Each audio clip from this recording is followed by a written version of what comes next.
Okay, yeah, welcome everybody, especially the new ones, new people. It's nice to see some new faces here again, which we seem to have every time, which is a good thing. Yeah, we're Speechmatics, speech transcription company here based in Cambridge, and we're happy to host the Go Meetup. One of our other sponsors is JetBrains. We'll be holding a raffle at the end of the talks, so you can get a free license for 1 year for a JetBrains product. They also have stickers. If you want to get stickers, feel free to use them. I think that's thanking the sponsors. So first talk today is going to be Anartz, talking about Kubernetes custom controllers. And after that, we've got Waquid talking about Go Swagger and a bunch of other stuff. So I'll hand it over to Anartz now. Thank you. Hold on a second.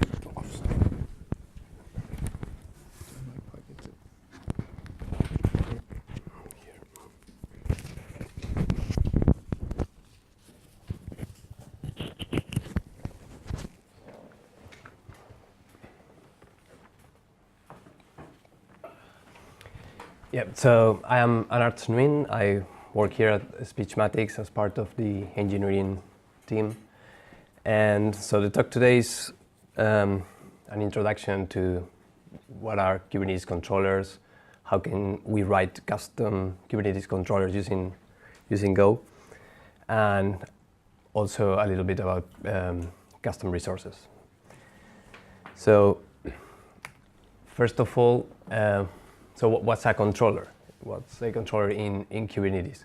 So it's basically an active reconciliation process. So it's a control loop that watch the state of the cluster, talking to Kubernetes API server, and it always try to change the state of the cluster to make it the same as the desired state, the state that we want to have in the cluster. So as a high-level representation, it looks like something like that. So we get desired state, we get current state, and we do the changes we need in order to push the current state towards the desired state. So as an example, so Kubernetes ships with some controllers already. So we have deployment controller, node controller, service controller, and many others. So for example, the deployment controller, one of the things it tries to do is to have the amount of replicas that you want for a specific pod. It tries to, it looks if that's the right amount of pods running at any time in the cluster, and if it's not, it tries to create them. So how can we use controllers? So we can use them, for example, to extend the functionality of existing objects or do some sort of automation in the cluster, if we like, or we could also replace existing components and define, better logic that is more suitable for our purpose. So it's also very, very common to write this sort of logic, and also to write a custom resource as well. So you can extend the type of objects that Kubernetes API knows about. So for example, you may like to add a notifier resource, let's say. So you can specify in that notifier resource some URL to notify when certain process finish or things like that. So these resources can be defined using a custom resource definition, if we like. So it looks something like that. So in this case, this is an example for a notifier resource. So we can define the name, the kind for it, the plural, singular, short names. So if we apply that object, we could, for example, interact with the cluster using kube control and ask for a list of notifiers, let's say, and it will return any notifier that it's found on the cluster. So before having that, it will complain. It will say that there is no such thing as a notifier. So these custom resources, they allow validation if it is optional, but since Kubernetes 1.9, we can include a validation section. So we can supply an OpenAPI schema v3. In this case, we can, for example, we specify that the retries field must be an integer and minimum 1, maximum 3. So it's really interesting to use this sort of resources plus some custom controller in order to extend Kubernetes API, basically, without having to change the code base of Kubernetes itself. So in order to write a controller in Go, so mainly we need to talk with Kubernetes API. So the main way to do that is using client Go. So it's the library used by Kubernetes community itself. So all controllers and functionality built on Kubernetes is using client Go as the library. So it's really useful, and is the very first thing we need to use if we want to write a controller in Go. And that library as well, it also provides some other tools, like some caching mechanisms, queues, and so on. So it's the very first thing we need to get.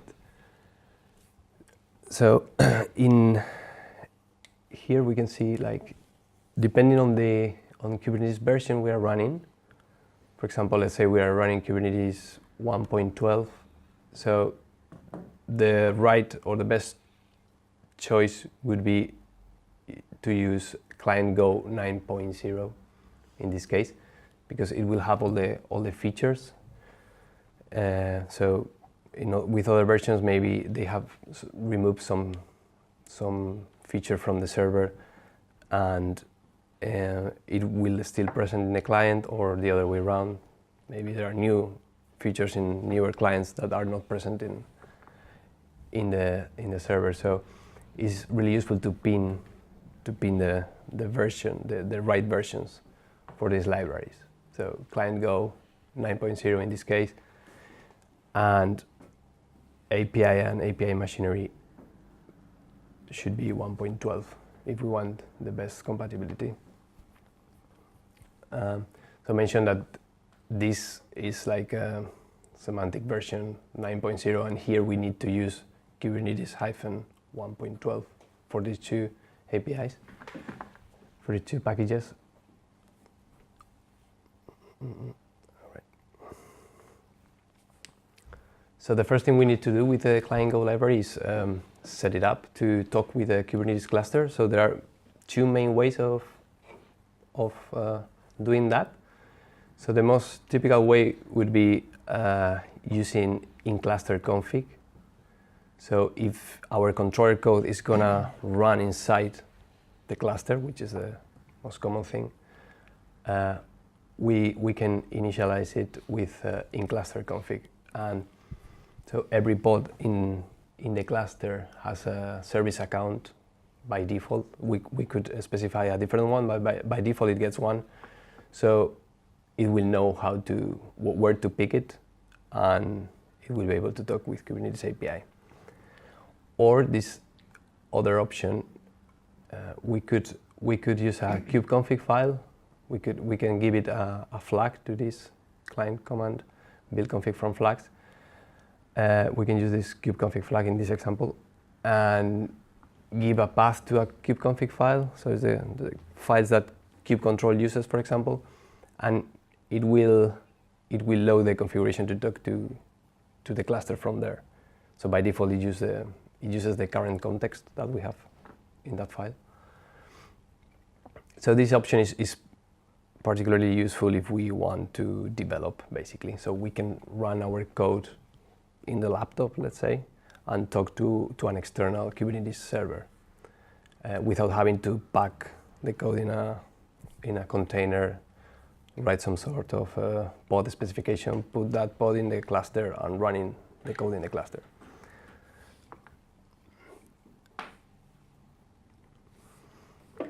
So once we have the client set up, this is a diagram of how a controller looks. So it is divided into sections. The first part is already built-in client Go. So that's good news. So we don't need to implement any of these queues or informers or anything like that. So it's already provided by client Go. So the part that we really need to write is this bottom part here. And work queues are already provided. So essentially, we need to write these two yellow boxes in there. So a good way to get started with, if you are interested in writing a controller in Go, could be using this repo here, sample controller. It's in Kubernetes. So there is an example there in which they define a custom resource called foo and a custom controller. So the foo resource is pretty simple. It has two fields. You can define a deployment name and the amount of replicas you would like that deployment to have. And this custom controller is watching these foo resources and also deployments, and is trying to, if it sees a foo resource and there is no such deployment with that name, it will create it with the specified number of replicas. If someone deletes that deployment, so the controller will be notified that the deletion event has happened, and it will try to recreate it again. So the controller keeps the cluster up to date.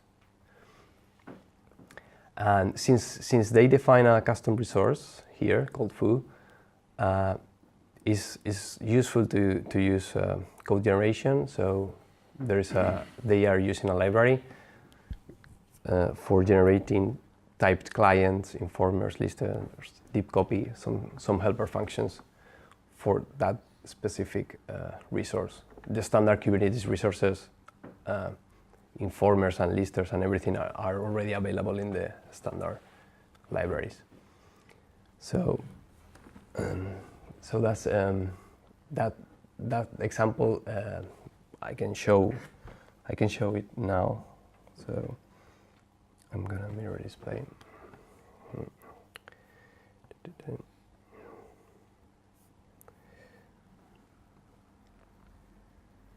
Okay.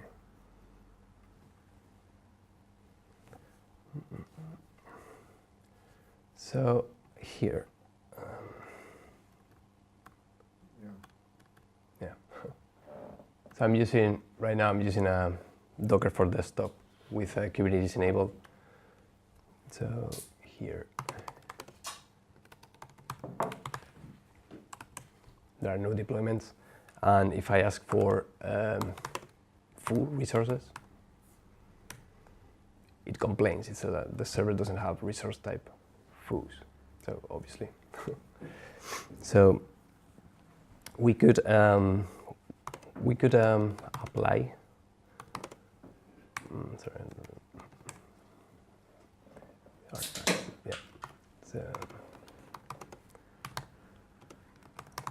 in artifacts examples, yeah, there is CRD validation. There is the custom resource definition for the foo resource with a validation. So now if we get the full resource,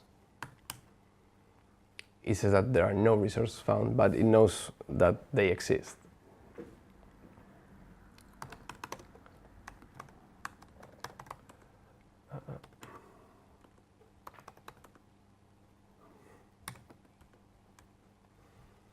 So this is the resource definition that we have applied. So it says that the kind is foo, plural foos, and in the validation is saying that the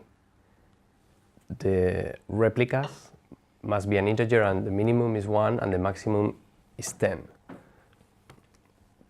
So we could try to apply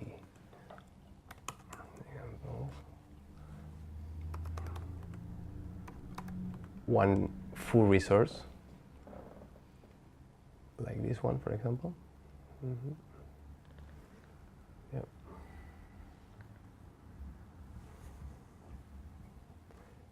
Sorry. That's a resource definition. Example 4. So here, this is a full resource that we could apply into the cluster, and if we change this to be, let's say, 11.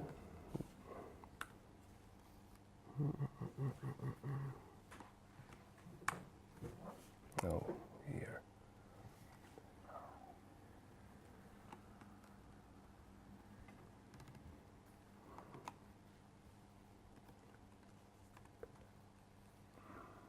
And we try to apply that.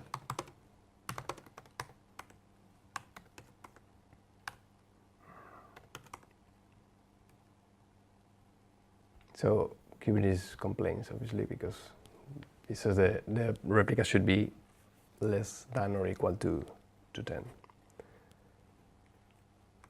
So let's leave it as 10.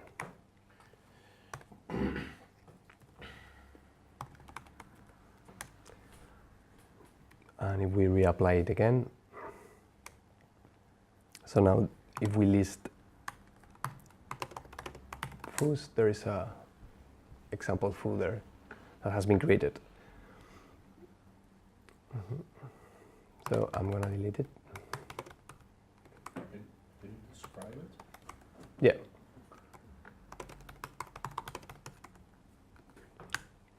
Oh, sorry.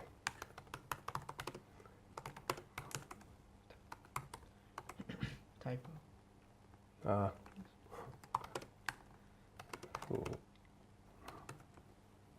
Yeah. Yeah, you can describe it. So I'm gonna delete it because so right now this cluster is not running the controller, right?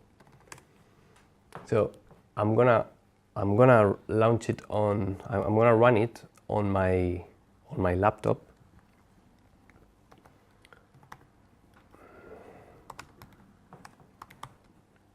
But I'm just giving in the flag here. I'm just giving the path to my kubeconfig file, so it will be able to the controller running on the laptop. It will be able to talk to the cluster, so that would be fine. So now the controller is running there, and if we apply one of these full resources, so the controller says deployment doesn't exist, creating it. So if we list deployments,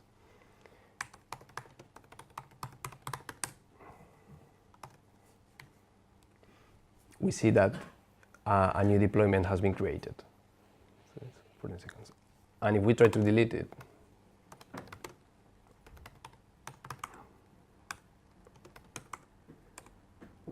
the controller recreates it. So it's been recreated 6 seconds ago. So we can see that we are running a controller outside of the cluster that can talk to the cluster and and update the cluster state to match what we like.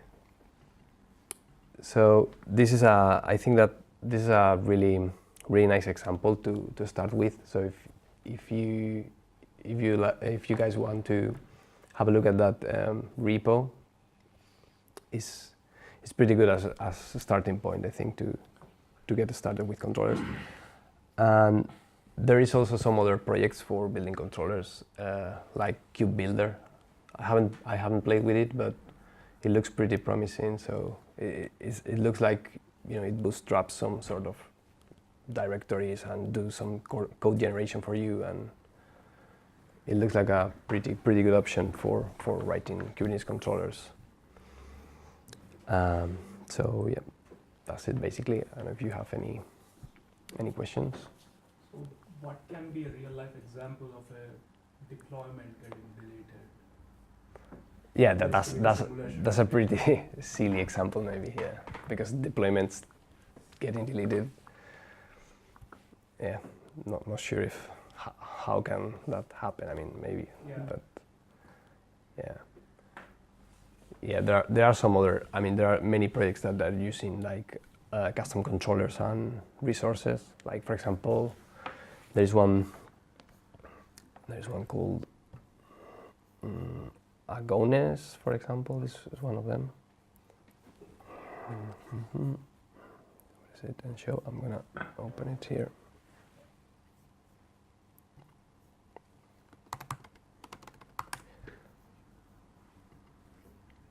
And there are many, but this for example is a library for running dedicated game servers on Kubernetes, and they define a bunch of custom resources like game server or fleets, things like that.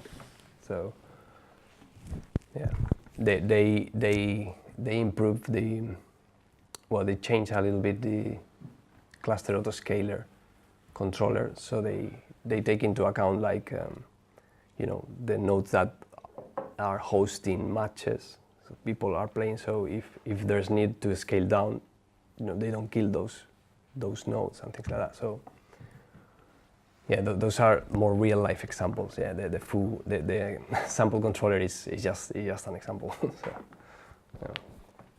And could you write a controller to watch a file system to see if files appear or change? Would that be a typical usage?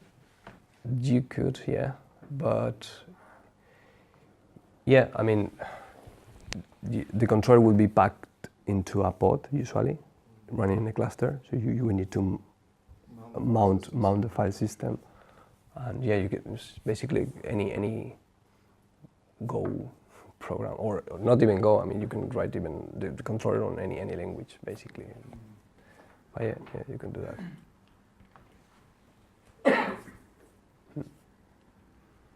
So yeah, the sample controller is pretty interesting to, you know, for starting to have a look at the source code. It's just around 400 lines or less, and with comments. So the comments are pretty good. So it's really interesting. You can see how it matches the diagram that I've showed, you know, of the reflector and indexers and informers and things like that. In this case, the sample controller, I think they so if I open this diagram again, yeah.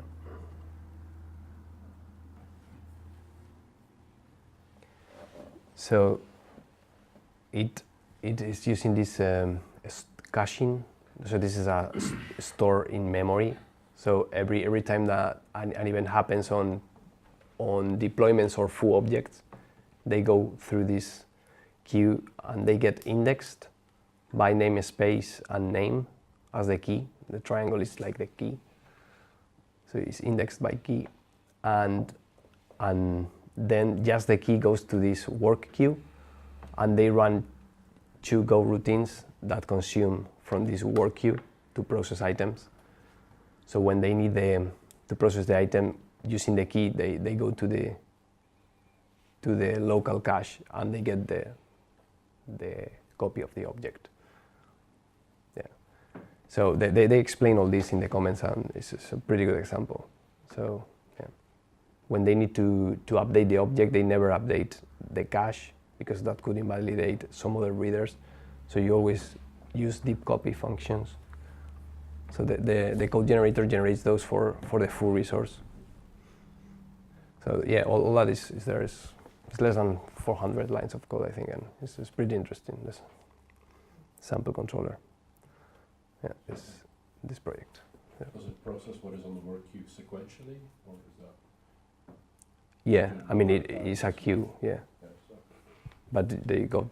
Well, in this example, they run 2 Go routines. Yeah.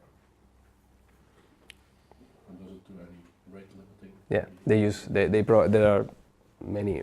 They provide many tools, like many libraries, and they are using a rate limiting queue. Yeah. In that. Does it talk to the Kubernetes API, I guess? No, I mean in here. I mean I'm not sure if it's necessary, but the work queue there.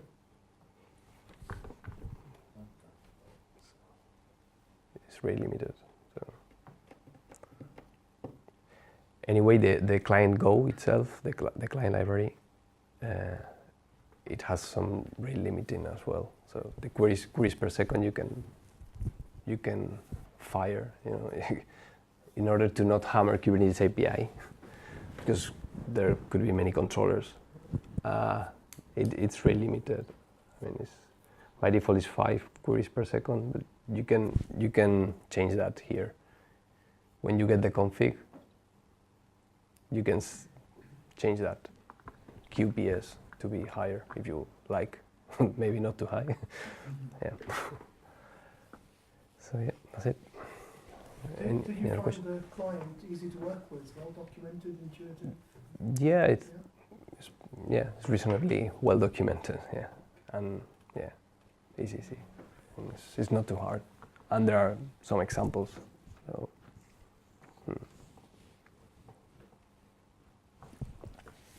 Was it?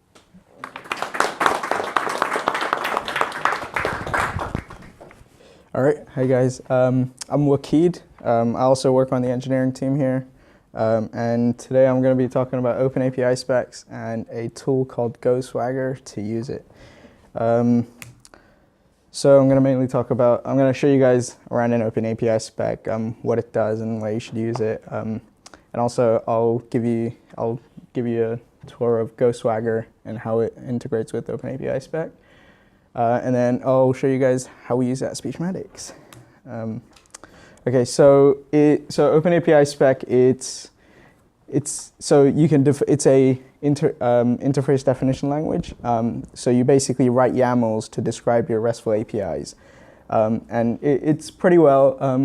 We've been using it for our main API now, and so it allows you to, so even before you get into the implementation of an API, it lets you specify everything so that you can show it even before you have implemented it to like stakeholders and like your actual customers if you want.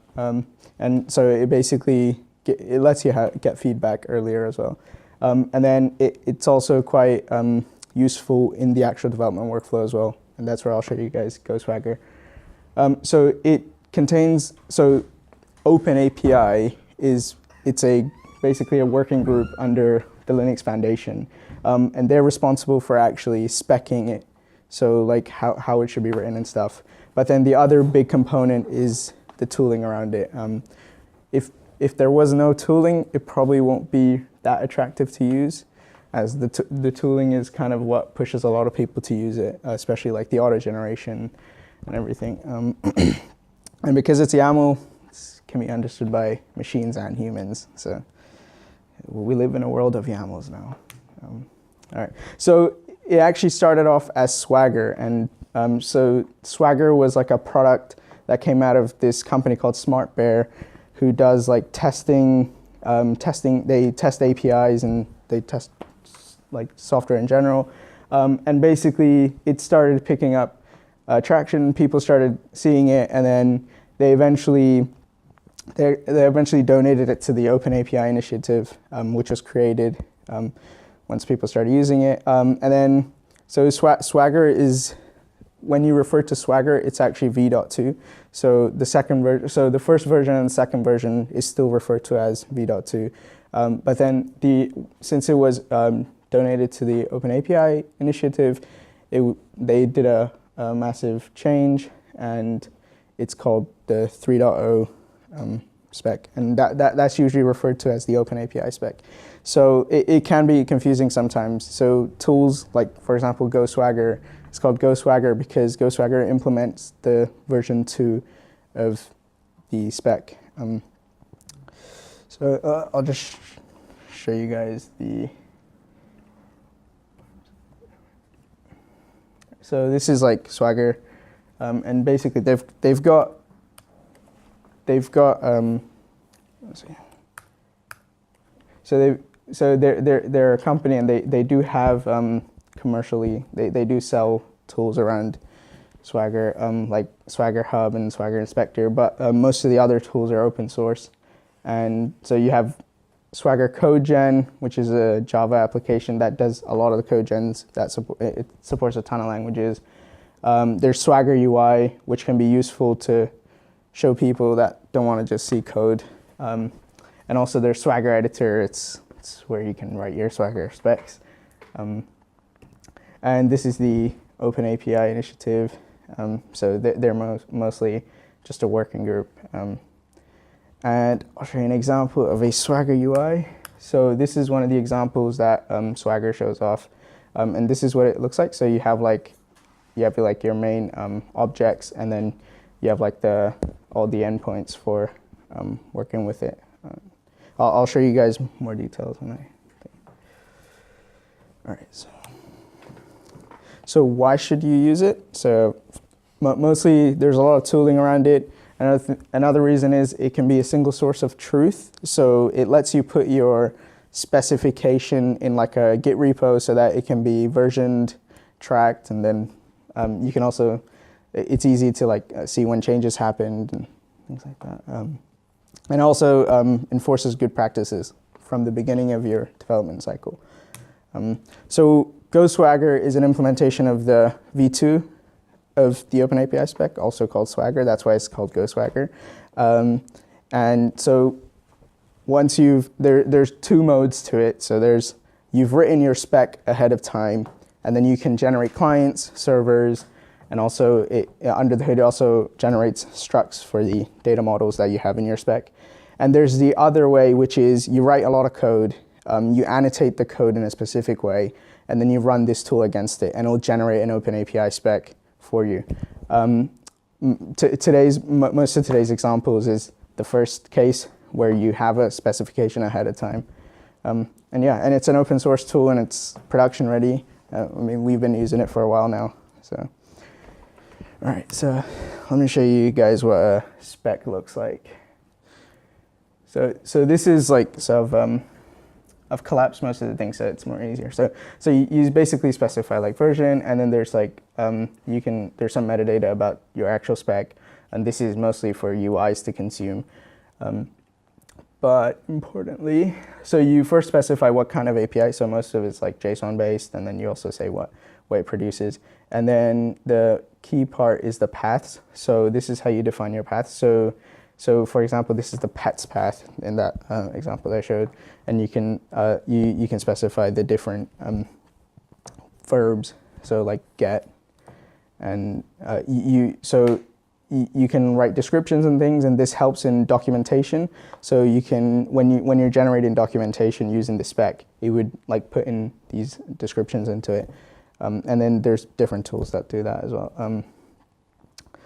So you basically specify your endpoints and also the data models, and that goes in the definitions. So here you can see, so you can basically get pets, and it returns an array. So you go on an array, and you're basically saying each item should follow this spec. And if you go to definitions, you can see, so it's an object, and it returns these information about the pets. And also what you can notice is with Anartz talk, It also, for the validation of the Kubernetes API, they use the OpenAPI spec 3. This is v2, but it looks very similar. So, yeah. All right. So that example that I showed you, it's like very simple. But if I go over here, so I've got this bigger example. So if I use the Swagger tool now to serve the pet store expanded.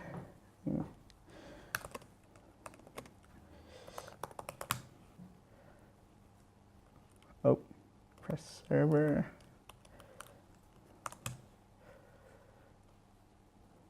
So this specifies like a more complete thing. So you've got the different things, and this is using the Go Swagger tool, and so this Swagger UI is like a standard library people use, and you can just import it, and that's what they've done here. And then you feed it the actual spec, and it will do all the fancy things.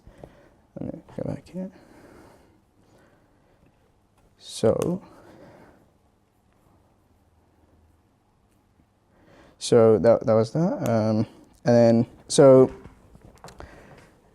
one of the main purposes is the server that you can generate with it. So it just uses the HTTP library. It doesn't use any fancy frameworks. And it's quite high performant. So, and also it generates all these data models. So it gives you those structs so that you don't have to handcraft these things. Once it's in the spec, you know those structs will follow the spec. And also, so what it generates for you is like a template, and then there are functions that you just have to fill in for each of these endpoints. So so you can avoid a lot of boilerplate, which improves a lot of productivity. And then it also gives you validation functions, which are really useful. So you don't have to you don't have to write any validation stuff. It just does it for you. So let me show you a server that we generated. So, okay, so this is an example of a server. All right, so you've got there are 3 main folders. There's the commands, and that's like the main entry point. There's the models, which are the structs that it generates, and there's the actual REST API itself. So all of these files are auto-generated, and you shouldn't edit them by hand. And like an example is, so if I go here, this is where they initialize all their servers, and as you can see, it just uses the HTTP server from Go. And you shouldn't be editing this by hand, and you get a big warning here. But there is one place that you edit, and this is where you actually configure your handlers. So basically, with the pets demo, you can see it's generated these operations, and you basically fill them in with a middleware responder. So let me just, yeah. So we've got the 3 endpoints here, and right now it just returns not implemented. Yeah. And then let me show you the entry point. So I'll run it now.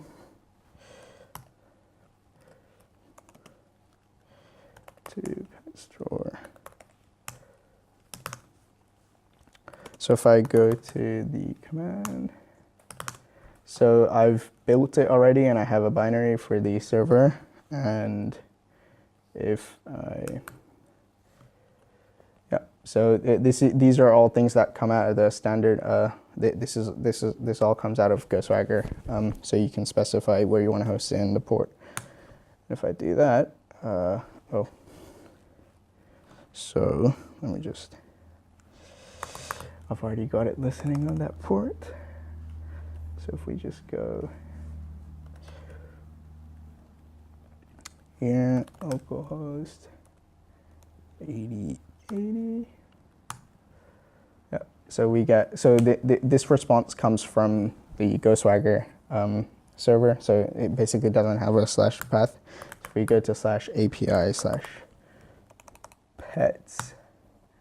we should get this. So if I go back to our code,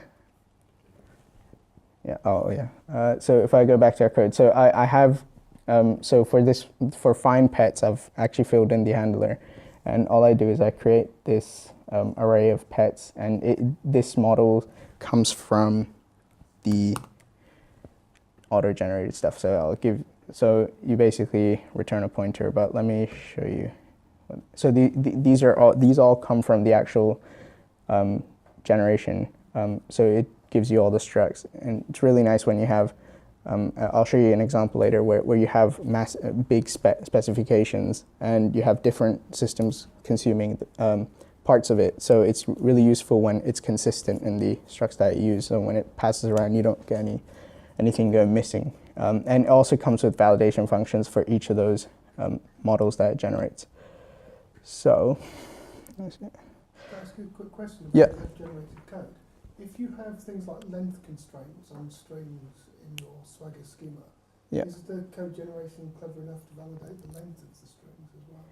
I haven't actually tried length of the string, but it's quite clever with, like, for example, he showed you the example with the like the amount of things so for example, number constraints, like, has to be between 1 and 10. It's already clever enough to do. I won't be surprised if it does the length. Sorry.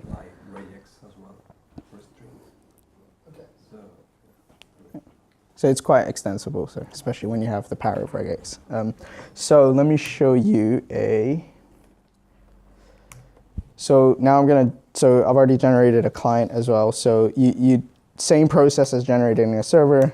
You basically give it the spec, and it will generate a client for you. And it's a library that that you can use in your code. So I've got this. I have a client within this project, and let me show you. So this is the entry point. So you basically these are all the auto-generated code, and with the client, you don't need to touch any of the auto-generated stuff. So you basically get all the operations that you can do on that API, and you basically initialize. So here, I basically get the host from the environment variables. This is a bit of boilerplate that comes from GoSwagger. You basically initialize your transport layer, and then you basically get a client here. This passes in the config, and then using that client, you can call the different endpoints. And this is an example of getting all the pets. So let's try running that. Okay.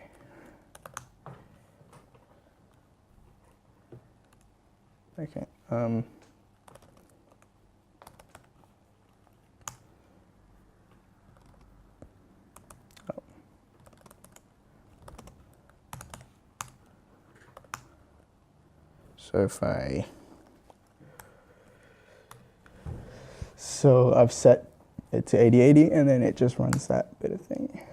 And I should see, yeah, so it's returned from those pets. So pet ID 1 and name of the pet. So now I want to show you. We use it quite a lot at Speechmatics, especially for running our main API. And we've recently been working on a V2 API, and it's all written in Swagger. So the main part where we find it useful. So let me explain how our API works. So there's two components. You have your audio file that you want to transcribe, and there's also this config file that you can pass in, where we have a ton of features that you can enable, turn on and off, and also tracking information so that it's easier to integrate with your own system. So we have this config JSON, which is actually, it grows as we come out with new features.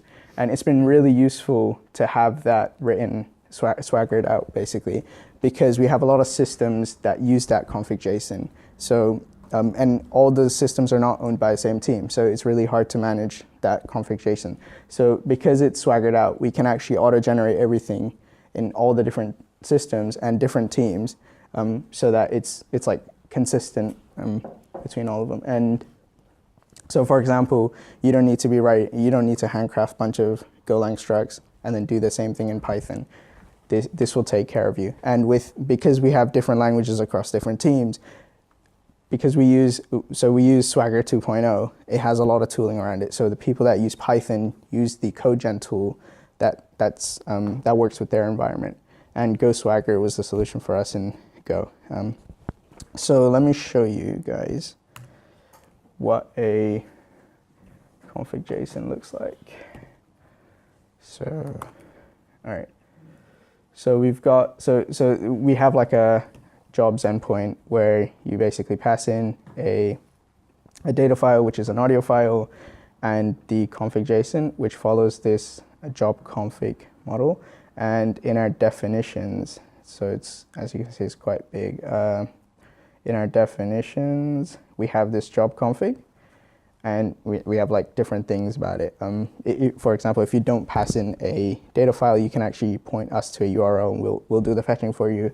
And all the other, like for example, notification config, so that we can send you a notification once the job is done. And these are all expanded further. So if you go here, so I'll take a notification config as an example. If we go up here, you can see, so we have like a few properties that we require. And what's more useful is when we generate our docs, so we've written all our descriptions in our spec, so that when it comes to generating the docs, it's just few commands. No one needs to handcraft anything. And so what we found useful was the structs that are generated. So I can give you guys an example.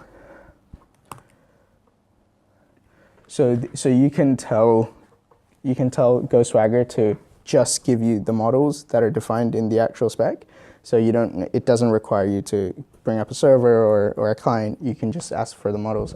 So that if it is not a server, let's say it's just a command line tool, and you want to validate this job config, you can get the models and the validation libraries, the validation functions that comes with it.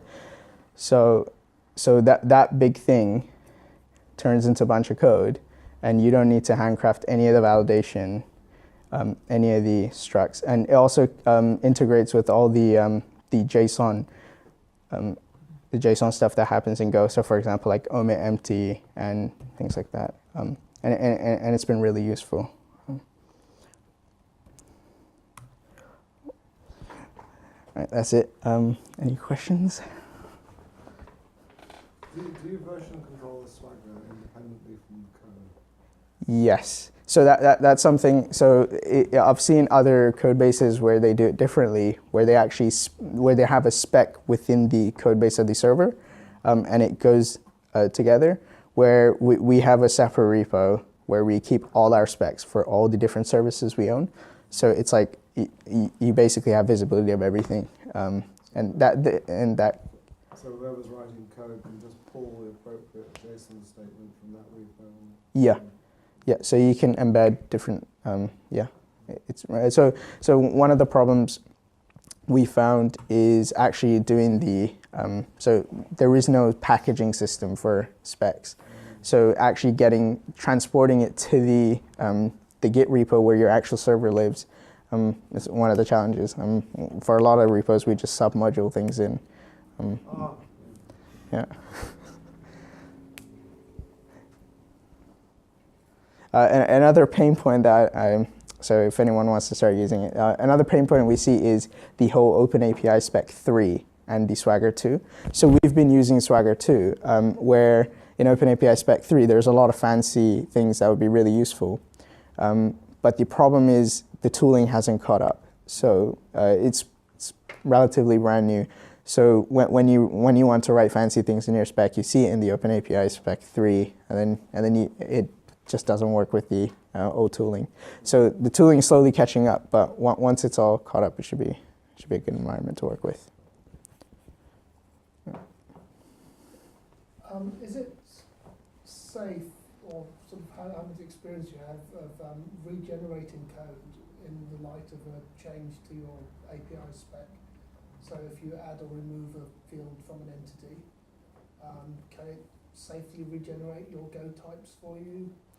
Yeah, so how it deals with safety is, like, most of you're not allowed to touch this code. And as long as you're not allowed to touch this code, it's safe to update. And we've had experience. So we've been updating features like almost on like a 2-week basis or a monthly basis, and we would add new lines, and there are more coming through the pipeline. And it's been really easy. So all you have to do is you have like a script where you pull the latest version of the spec, because our spec is on another Git repo, and it's just a matter of just regenerating with that new spec, and it does all the things. And also, because we do also version control the auto-generated code, we don't have the trouble of, okay, now all our code is gone. We can always go back to the old stuff. Yeah. So I'll ask that question, do you? Yeah, so we version control the auto-generated stuff as well. Yeah. How does this compare to the gRPC mechanism, where you have a similar kind of idea, where you write a kind of a specification file? I don't have too much experience with the gRPC protobuf land, but Did you try alternatives before? I haven't tried alternatives, but there are alternatives. There are competing spec languages. One of them that I know it's pretty good. It is a commercial tool where this is open. So I forgot the name of it, but it's by another company that used to compete with Swagger. I can find it for you later. Yeah. I guess you have Protobuf and Thrift, but these are for gRPC, so I don't know if they work with a JSON-based API. Yeah. And another interesting thing that we do is we do have few services that do gRPC, and there's tooling around exposing a Swagger endpoint for that gRPC service. So it does the conversion between so it auto-generates the Swagger from your gRPC stuff. Yeah. So there's a lot of tooling around Swagger and OpenAPI spec, and that seems to be the main reason why most people tend to use this instead of the other ones. Yeah. There's also even tooling around cloud providers, like AWS can eat up a Swagger spec and create an API gateway for you. And GCP has Google Cloud Endpoints, which are the same. Very nice. Yeah. What kind of unit testing do you do? So we don't test any of the actual the actual auto-generated code, but for all the code that we write around it, we test it. And then you can consider the end-to-end test as the test of the actual So you kind of auto-generated code. behavior, was it BDD these days, behavioral driven testing?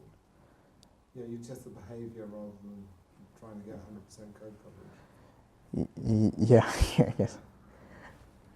And also, like, for example, you can actually write your handlers as a separate package and just call your handlers so that you can actually like 100% test that package that like basically acts as the handler, so that like as long as this test, as long as the auto-generated stuff is guaranteed to be tested, you can rely on the testing of your own packages.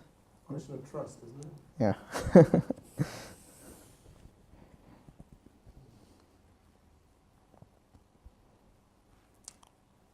Oh, do you use this for Python as well, I assume? Yeah. So it's been helpful, like, yeah. And there's like Swagger CodeGen is the main tool that's used for Python.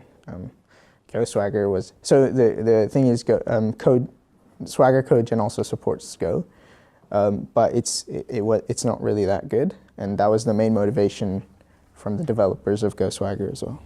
But does Swagger CodeGen support 3? Not for all languages, not yet. Yeah. Yeah. So we always try to catch up with like all the latest developments on there, because it would be really useful if the tooling catches up. And You can actually do more validations in Swagger too, right? yeah. One-off. Yeah, especially the one-off things. Yeah. Especially with Python? In Python as well? Especially with Python? No, like in general with the V3 spec, there's like a ton more validation that you can do. So so once the tooling catches up, it would be really useful. Yeah.